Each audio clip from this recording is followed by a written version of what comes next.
Hello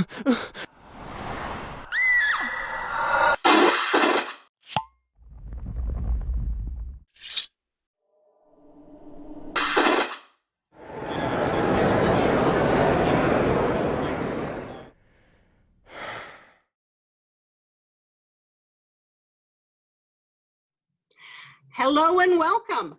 I'm Gail Martin. I'm your host for the Supernatural fandom track here at ConTinual. And my guest today is Carrie Genzel. Carrie's an actress. She's been in a lot of really cool stuff, including, since we're on the Supernatural fandom track, 2 episodes of Supernatural, Bugs and Just My Imagination. So Carrie, welcome. Hi, it's good to be here virtually in my office. Well, we love having you here with us. So you did 2 episodes at kind of different ends of the series. You were in one of the very first seasons, and then you were in season 11. So let's go back to Bugs, which is that infamous episode. I really love it because it kind of hit all my buttons. But what was that like working with it? You got the spider scene. I did. You know, I really did enjoy the first season of Supernatural because it tapped into things that I love, which was the urban legends, and it was very dark. Even the way they shot the series back then, it was shot very differently in terms of the lighting and everything. It had a very dark tone to it, and that was right up my alley. I was like, this is a great idea because, you know, back then the CW really didn't have anything that dark. And you know, I've said this before, I remember talking to Jared and Jensen, and they're like, they were really just trying to figure it out as they go, not necessarily the actors but everyone as a team. And they're like, we're not really sure if this is going to fly because it's really different than what's out there. And you know, you had Buffy, but there was a lot of humor, and there's still, you know, Supernatural has that humor peppered throughout, and then they definitely expanded on that as the seasons have gone forward. But it was fun to be there, like at kind of ground zero, and not having a clue what was going to happen, and not having social media like there is today. So you know, as an actor, you would go do your work and enjoy yourself, and then go, thanks so much, bye everybody, and then like maybe get some letters written to you. You know, Let's imagine that. It was a different experience, you know, which was a whole, you know, other side of the coin when Just My Imagination aired. But it was really fun to be there at the beginning. And I know that it's an episode that is continuously on like the worst episode list. Hey, but it's on a list. It's on a list, you know. But for me, it was scary, but it was also a really great time because, you know, the boys are great to work with and really fun. And I got to work with Kim Manners, who directed the episode, who, you know, came from X-Files, like some incredible X-Files episodes. And so, you know, when I went to audition for Kim, I was like, I really want to work with Kim because he's a badass. You know, it's like, I don't know what this show is, but I want to work with Kim. And so when he asked me if I would be able to work with spiders, and not only work with spiders, Gail, would I be able to lay down on the floor with spiders all over me and have my mouth open? He was very specific about that. And I got so mesmerized, like listening to him, because he was so specific and he really like painted the picture, that I was like, yeah, I can do that. Right? And I leave the room, I'm walking back to my car, and I'm like, what did I just say? I can't do that. I'm afraid of spiders, right? I was totally afraid of spiders. And I thought, you know what? I might not get the job, right? There were some other great actresses in the waiting room. Like, what are the odds, right? All of a sudden I get the call, you book Supernatural. And I'm like, oh my God. But you know what? They were so great in making sure that I felt comfortable, and also, you know, covering their butts too, because I don't want to get an actor on set who then freaks out and can't actually do it, because that costs everybody time and money.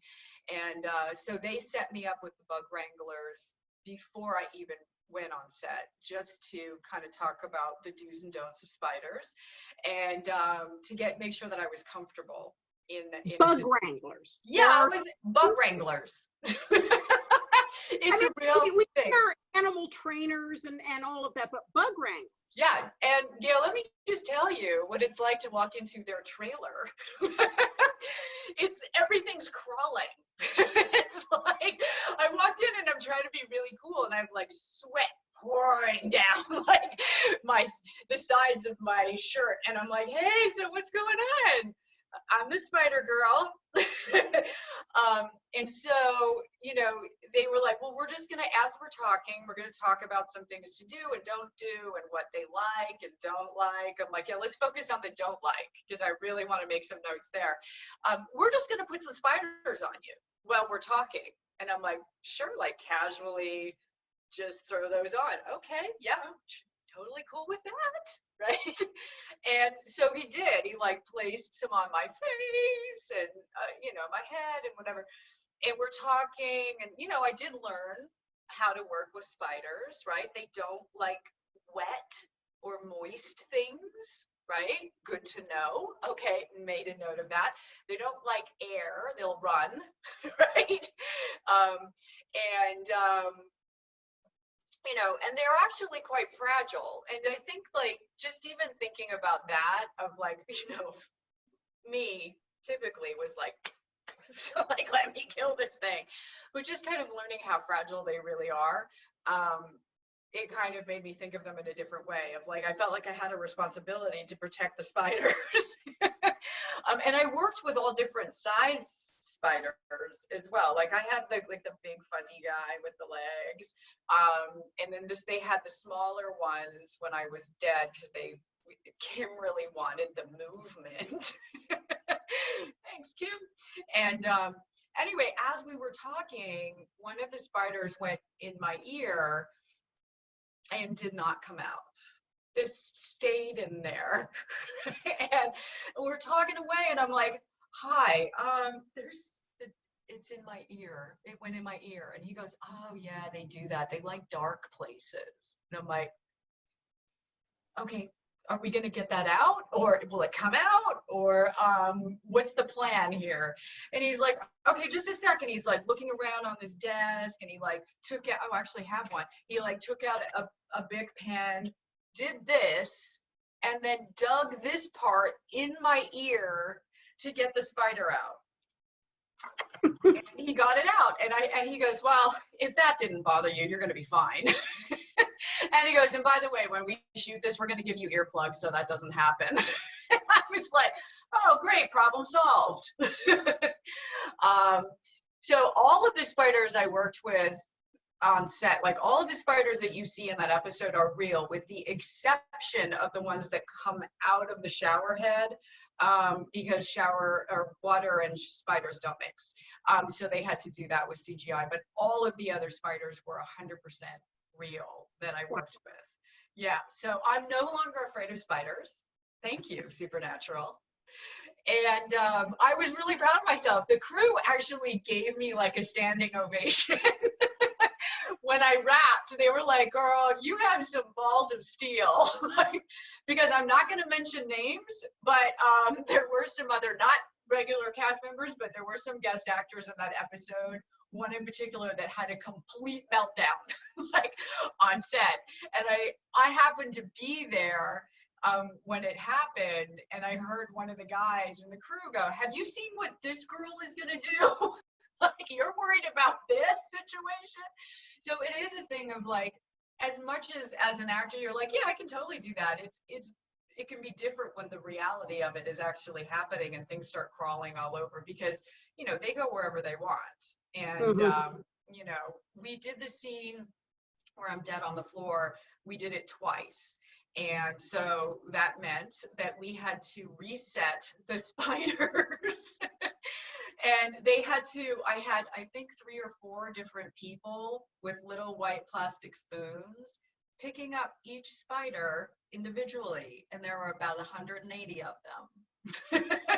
And then putting them all in the little containers and then dumping them on me again. It was an interesting day at the office. Any reactions from Jared and Jensen on the spiders? Well, they weren't there when we shot that. I did work in a scene with Jared where I had one of the big fuzzy guys, and it was like kind of coming towards my hand, but it doesn't actually, and then I pick it up and I walk away. So we were on set together with the spider, and we were just kind of talking about them and stuff, and he seemed kind of interested in them and stuff. I mean, I said to him, I said, I would much rather work with the spiders than be in the scene in the attic with the bees and doing this, because that's not what you're supposed to do for bees. And I know that ended up being a little bit of a nightmare because bees got out into the sound stage. And I think that someone got stung. I'm pretty sure. But I feel like I was like, but I did get bit once too. I got bit like right on my forehead during a scene. I was like, you gotta be kidding me. This thing's just bit me. Like, it's like, oh no. I'm like trying not to move. I'm like, you're dead, don't move. And they ran up. I was like, something bit my head. And they were like, yeah, it's okay. It didn't get through all the layers of skin. I was like, oh, good. Fantastic news. So anyway, yeah, there were definitely some challenging times in that episode. And I think that they probably made a rule after that, no more bugs. They might have. Yeah. Wow, that's terrific. Were they using any specific kind of spider to be maybe like less venomous? Well, that was, I mean, I think more than anything, using the smaller ones, or they call them the babies, was safer because, as it was said to me, their fangs aren't long enough to actually like penetrate all the way down into your system. Oh, great. But I think more than anything, they just really wanted smaller ones so that you could see all of the movement and stuff, because it's harder if you have bigger ones on you. Yeah. You don't get it. There's not as much real estate. But I had to do the scene where Linda walks into her bedroom and turns on the news and the spider comes down her forehead was like a whole other thing too, because first off, you can't train a spider to hit its mark, right? And going back to spiders don't like air blown at them, the bug wrangler was laying behind me on the bed, and there was a plastic tube that went up through my costume, up through my hair, in my hair, and then they would put the spider at my hairline, and then he would blow in the tube so it would run across my forehead, which you have to just keep doing it until it runs the right way. And then I had to scoop it in a very particular way so I didn't hurt the spider, but make it look natural. I mean, it was crazy. But anyone that's ever like taken science will realize that if you keep blowing into a plastic tube over and over and over again, eventually you get condensation. And so what happened is spit started to drip down my forehead from the wrangler behind me. Something to think about next time you watch that scene. But we did get a great shot. The little guy ran exactly where he was supposed to, and I did a little scoop, and he flew off, and they caught him, and everything was good. I think that's one of the things that we get so used to, just assuming everything's CGI anymore, to realize how much creativity and effort goes into those practical effects. Yeah, and as an actor, it helps so much to be able to have, even though it can be terrifying, it helps so much to have the practical. And I know that there's certain directors that really fight for that, and it can be costly too in terms of time, and but although CGI is not cheap either, but as an actor, you have something to react to. And sure, they could have done it later in post, and I could have just whatever, but then sometimes it doesn't match up properly, and it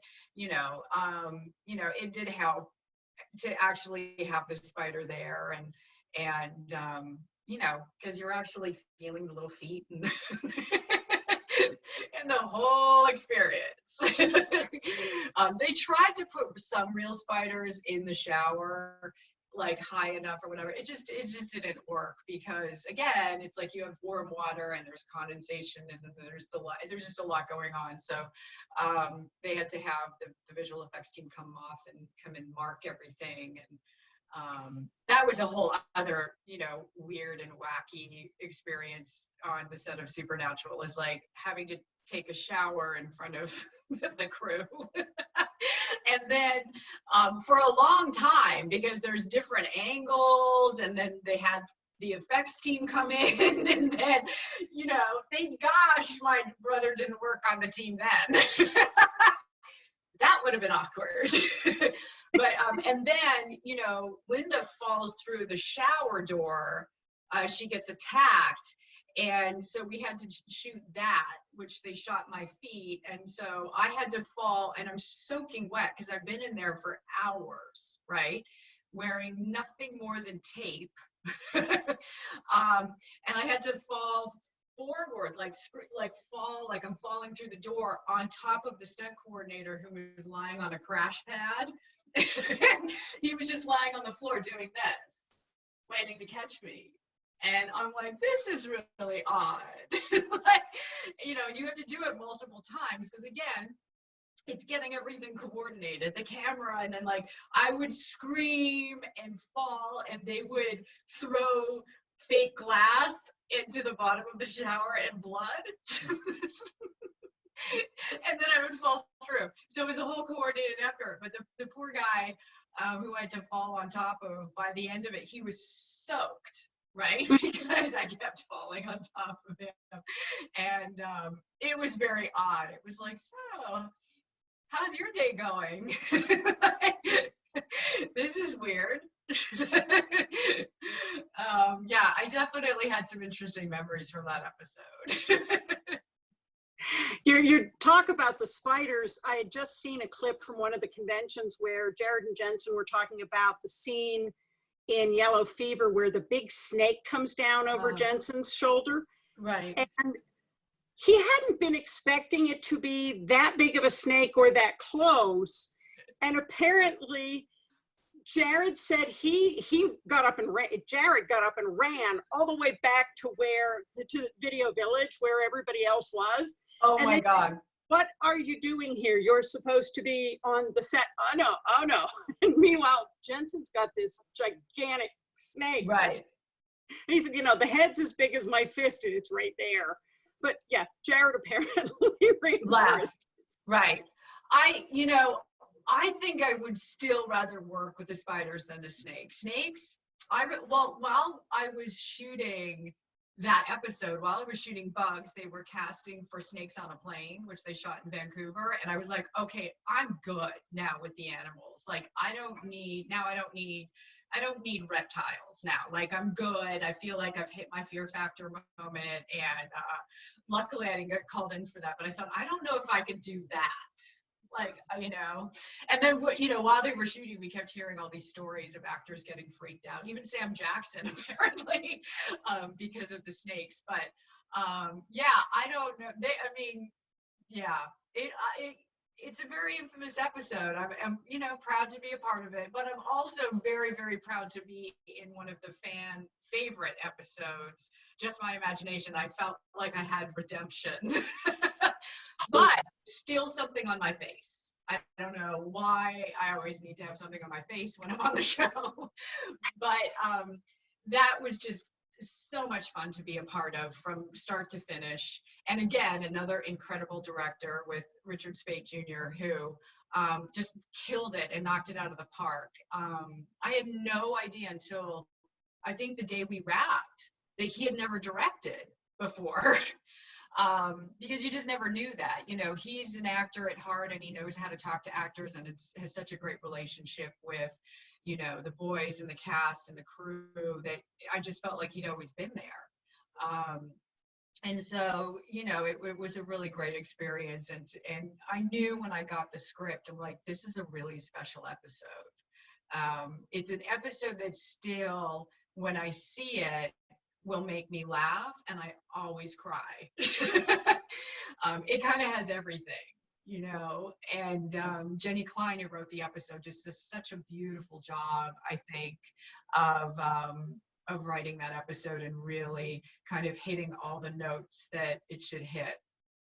Yeah, you got to have the invisible blood that you couldn't see, and Sam could.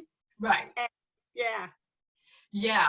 And, you know, you want to talk about trying to ignore things that you're not supposed to pay attention to as an actor. Try being on set with Nate Torrance, who played Sully, who, first off, looked ridiculous and was hilarious, right? And it was so hard not to look at him in those scenes. Like, I was constantly like, don't look at Nate, don't look at Nate, don't look at Nate, don't look over there, look over there, look over there, look over there. Like, it was so hard to ignore him and not laugh. Right? When we did the scene with putting the blood on my face, we rehearsed it just in terms of what it was going to look like, what the movement was going to be. And, you know, the way we actually did it is that when another Linda, I have Linda Bloom and Linda Berman, the LBs, when I sit down on the bench behind Sparkle and I'm talking to the boys, there's two really big pools of glitter blood on the bench. So I sit down and I put my hands in them, right? And I like got it really in there, right? Because, you know, Richard was like, we just really want to see it, right? And I'm like, all right, let's go. And I've worked with fake blood before. It's syrup, it's sticky, right? But adding the chunky blood or chunky sparkle, I didn't know what was going to happen. So I could really get my hands in there, right? And, you know, Richard had made me promise before we actually shot the scene for real. He said, you got to promise me that no matter what happens, you don't break. Don't laugh, because the boys are going to make some really crazy faces, and then you've got Nate, and the dialogue is hilarious. You please promise me that you won't laugh, because if you do, it's going to put us an hour behind, because we got to take all of it off your face, put your makeup back on, and like, it's a whole thing. And I was like, I got your back. No matter what happens, I'm getting through the scene. I don't care what happens. I'm there for you, right? So I sit down in the scene we're shooting, and I'm not going to say my heart's going a little fast, because I'm like, don't screw this up, right? And I don't know what's going to happen, right? So I put my hands in the blood, I do the scene, and I do this, and I can feel it smear across my face, and I see the boys, and I see them, they're like, their faces, right? Because they're not on camera. They're sitting there, and I'm like, oh God, it must look really crazy, right? And I get up to continue the scene, and there's dialogue, and I have dialogue, and then all of a sudden I feel this big piece of glitter go right in my eye, like right in my eye. And I don't know if you've ever had glitter in your eye, but it was like a knife, like in your eye. And I'm like, oh shit, oh no, okay, no, I can't stop this scene. I promised Richard, I promised him that I won't stop this scene. And then I'm like, just blink normal, blink, don't over blink. Okay, don't look at Nate. Okay, look at Jared, look at Jensen, look at Jared, look at Jensen, keep blinking. Okay, say your line. Okay, look at Jared, look at Jensen. That's all I'm doing through the whole scene. And they're like, cut. And I was like, makeup! And they came and like fished out the thing. But and then everyone just started laughing because I looked so crazy. But I was determined not to wreck that scene. And that stuff stained my face and my hands because I had it on for hours. And you're under the hot lights, and I'm so fair anyway. And they took it off, and I had like this red film like on my hands and on my face. And I'm sitting in the makeup trailer, and they come over with this can of shaving cream, and I'm like, okay. And she's like, no, it gets stains out. And I was like, really? So, little pro tip for everybody. That is good to know. In case you can't get your fake blood off your face and it stains, get out some shaving cream. And they actually had to do it a couple times, but it really lifted the stains. You know, that would probably work for some of those cupcake frostings that are so intensely dyed. Oh yeah. I remember my son had dark blue cupcakes for a kid's birthday party once, and we had a whole room full of Smurfs because you couldn't get the blue off them. Shaving cream. Shaving cream, now we know. Yeah, it was crazy. Now, what the shaving cream couldn't do was prevent me from finding glitter on myself for months later. Months and months, I would find glitter in my car, in everything. It just never went away. My life continued to sparkle for months. So now, you were there in season 1 with Bugs, and then all the way at season 11 with Just My Imagination. What differences did you notice in just the show itself, or maybe the ambiance, or the boys, or? It was fun to go back because some of the crew was still there, the same crew, and which says a lot about the show and the boys in particular. So that was really fun because people were like, wait a second, even when the boys walked up, they were like, Jensen was like, wait a minute. He's like, you've been here before. I was like, Spider Lady. And he's like, oh, yes. But it was really fun to be back because, in season 1, when I was on, they were just 2 single guys working in Vancouver on a new show, right? Living the life. And, coming back 10 years later, they're married, they have kids, it was really cool. And they, we talked about their kids and just how life had changed and how the show had just exploded. And, security had gotten a lot stricter on set. Like I was sharing recently, Jenna Skoji, who played Maddie, my daughter, we were both getting out of the transport van to walk onto set when we were shooting on location for the Berman house, and security stopped us. And they were like, I'm sorry, we're shooting here. And I was like, we're on the call sheet. Like, we're in this. Look, pull it out. This is us. Like, I was like, they wouldn't even let us on set. And when we shot in season 1, I don't remember seeing any fans standing outside because it was brand new. I think maybe only a couple of episodes had aired. And, of course, season 10 was a whole different ballgame where you have security and people looking out their windows and trying to take pictures. And because we had, baby parked in front of the house and, it was a little flashy looking. So it was a totally different ballgame walking on set. And like I said, this show, certainly Just My Imagination, was much lighter than Bugs, the way it was shot and just the overall tone. But, still that humor, because that scene in Bugs where I go through my whole spiel of we accept homeowners of any race, religion, or sexual orientation. Jensen ad-libbed that moment where he's like, okay, and he hits Jared on the butt and walks away, and then I smile. That was all ad-libbed, and I'm glad they kept it in because it's just so cute. Yeah. So they always had those little moments, of humor. I think even in those dark episodes, there might be, just a little something. But this one, certainly at the top of the episode with our stuff, it just was humor, all humor. And it was fun to be able to do that and have fun and Everett Shea, who plays Sparkle, I thought was just so wonderful. And it was fun to watch him work and be this, imaginary friend. And the poor guy on behind the scenes. So obviously when you play someone who's been murdered and you're shooting that, you can't breathe, right? And so we were shooting the scene where we all walk in and the boys, and of course Sully can see that he's been murdered and I can't. And, he's laying there holding his breath. And Richard's like, cut. And then, okay, we're going to, immediately, what's the next shot? And all of a sudden I hear Jensen go, breathe, breathe, breathe, because he was still holding his breath. Everett, being the good professional actor, was like, I'm going to keep holding my breath until someone tells me not to. And it was like, no one told him he could breathe. I was like, oh my God, we almost lost Sparkle for real. The thing that made me so sad about that murder scene was that his horn was broken off. I was like, oh, that's so sad.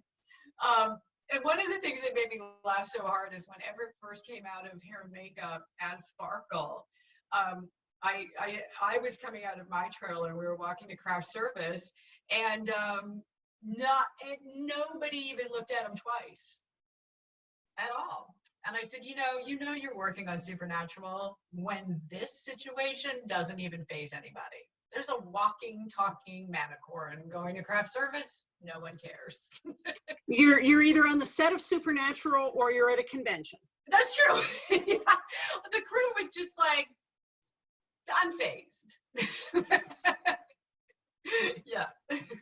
So I have to ask, do you have any favorite Jared and Jensen moments from behind the scenes or from just? Oh my gosh. I remember there was a moment, there's in the scene when the boy, first off, can we discuss the cardigans? I mean, I just about died when they come to the door and they're wearing their little Mr. Rogers cardigans. That was funny enough. But, they're always joking around, and, they have such a camaraderie because who they are on camera is who they are off camera, right? And if one messes up a line or trips, it doesn't go unnoticed by the other one. And there's comments made, and it's very funny. And, it was tough to get through Manicorn and looking at Jensen's face. In the scene, Jared has a line where I'm talking about my daughter, Maddie, in the other room, and they want to go talk to her. So he goes, well, may we? And that turned into a whole goofy thing where he kept going, may we? Like it was French. and then, Jensen would pick up on it, and it became a whole thing. And just stumbling over lines. I remember Jared stumbling over a line and Jensen turning to him and go, are you having a stroke? It just this constant banter between the two of them. I didn't see any practical jokes or anything. Both times I was on set, I was saved from that. I think both times they're like, this girl's got enough going on. So there wasn't, she's good. So I didn't get to participate in anything like that, but it's just, and I said this to them when I was there. I said, the fact that you guys are still here, which is so, and they are, it went on. It's not like that was the last season. But I said, the fact that you guys are still here and the fan base has grown the way that it has and become a family, it says something about who you guys are and how much you appreciate that fandom. I said, because that's so incredibly rare in this business. And it takes a really special, relationship to make that happen. And, being on set, you really do feel like it's a family. And, they are the captains of that ship. They set the tone. And they really do make you feel welcome and that you're a part of that family during that episode. So, and I think that they do that no matter what they're doing. If they're at a convention or a Comic-Con, they do make you feel like, they're the boys, they're your friends. They have that, and it's special because not everybody has that.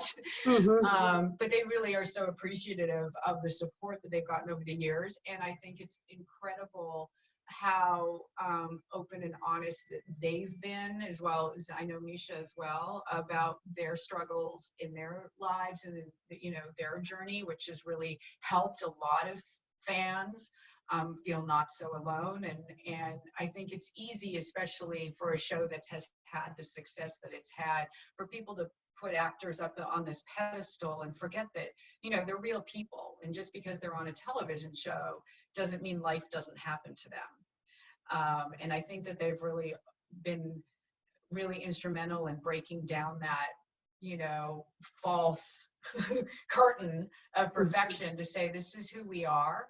And we struggle with this too. And, we're all in this together. And I think that that's really incredibly special and so valuable. I mean, it's really inconceivable to think about how many people that have been helped by that honesty. Yeah, they are 2 in a million. Yeah. So you were on Smallville and on Days of Our Lives. Did you work with Jensen? No, I never did.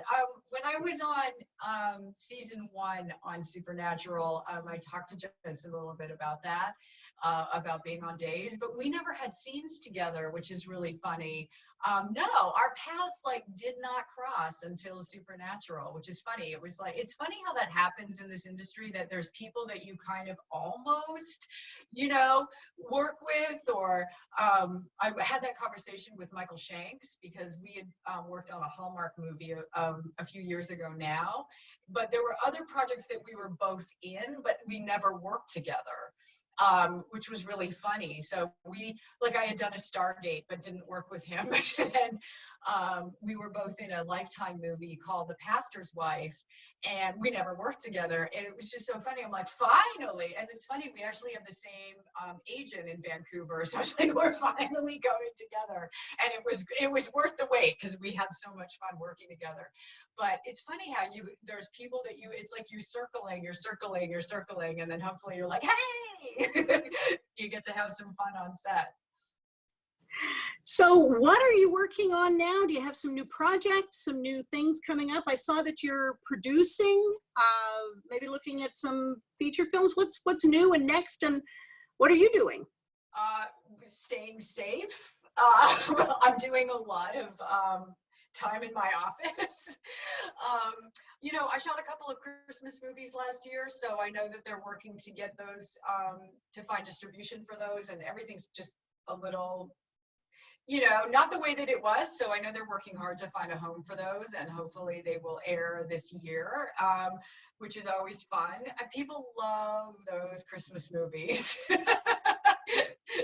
And for Supernatural fans, because Supernatural and Hallmark shoot in Vancouver, you see a lot of your favorite Supernatural actors in Christmas movies, which I think is always the fun, like the yin and the yang. It's like, because very different. And then I'm also working on a new project that I was inspired to create during this time, because so many people I know who are creators and make these beautiful handmade jewelry and art and all kinds of things, who normally do fan conventions or other art type conventions, craft conventions, and art fairs, etc., which are not happening and may not for a little while, are really struggling right now. And these small boutiques that we love that are in our communities.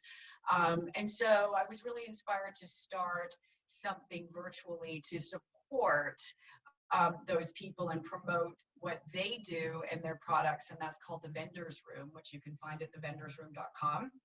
And we're working really hard to get that launched. We're building everything right now on the website. So that's something that's keeping me very busy right now. And then I have a blog called State of Slay, which a lot of Supernatural fans follow. I write that blog about my own experience on my journey with mental health and my journey from hating myself to finding love in myself. So it's a positive blog, and it's an empowerment, and it's a great sense of community where we all support each other. And you were talking a little bit about that journey before we started recording. And I'd love to hear you come back to some of those things that you said, because they were very meaningful. Oh, yeah. For me, like, people ask me often, why did you become an actor? And for me, growing up, I had so much self-doubt, and I really didn't like myself. I was very uncomfortable in my own skin. And I found that many times I would put on a character. I would be who I thought you wanted me to be, because I wanted you to like me, and I didn't really want you to ask me many questions. And I kind of was acting in life. And in high school, I discovered the drama club, and it was this kind of mysterious, dark place with a stage where all of these, really big personalities kind of hung out, and it looked like they had a lot of fun, and I was very drawn to it. and those people, because I thought, you know, maybe this is a place where I can, you know, really explore. And so that kind of was where I found that performer in here. Here's Miss Daphne. She's also a performer. You never want to miss an opportunity to upstage her mother. Here she comes.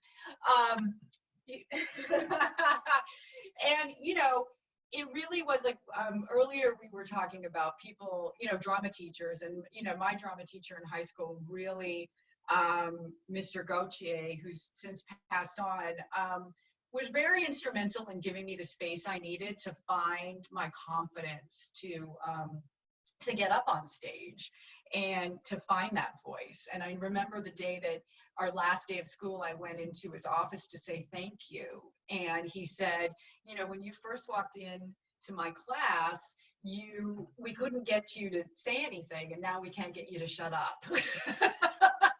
And I was like, well, I guess I found my tribe.